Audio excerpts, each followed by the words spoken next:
नमस्कार, मी संकेत आणि आपण पाहत आहात मुंबई आउटलुकचा विशेष कार्यक्रम दिनविशेष। संपूर्ण देशाला हादरवून ठेवणाऱ्या संसदेवरील दहशतवादी हल्ल्याला आज 23 वर्ष उलटली आहेत।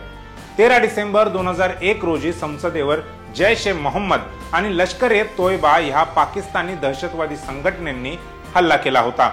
हा हल्ला ज्यावेळी झाला त्यावेळी संसदेत हिवाळी अधिवेशन सुरू होते।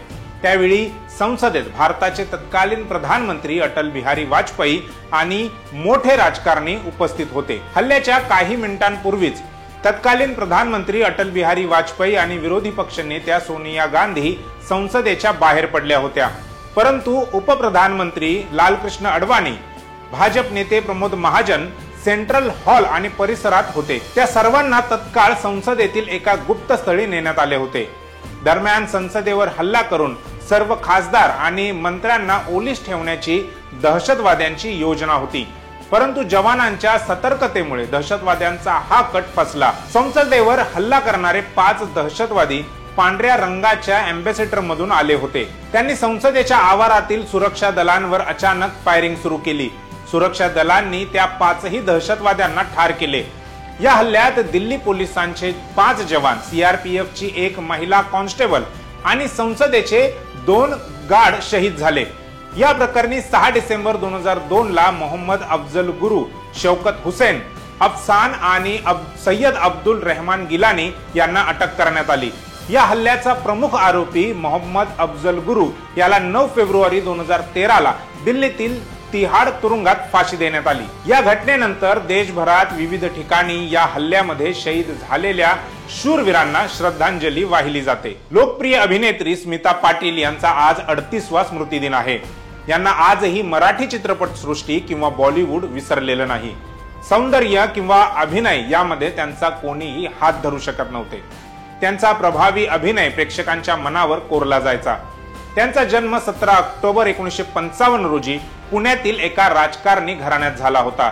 त्यांनी पुण्यातील film and television institute of India या संस्थेतून अभिनयाचे धडे घेतले। दूरदर्शनवर वृत्तनिवेदिका म्हणून काम करत असताना श्याम बेनेगल यांनी स्मिता पाटील यांच्यामधील अभिनय क्षमता ओळखून त्यांना 1975 मध्ये चरणदास चोर या चित्रपटात घेतले। पहिल्याच चित्रपटातील त्यांच्या अभिनयाचे कौतुक झाले।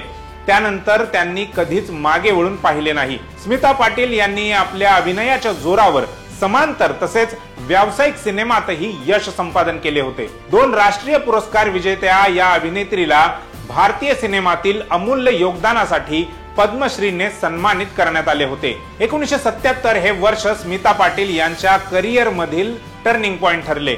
या वर्षी भूमिका आणि मंथन हे 2 चित्रपट यशस्वी झाले।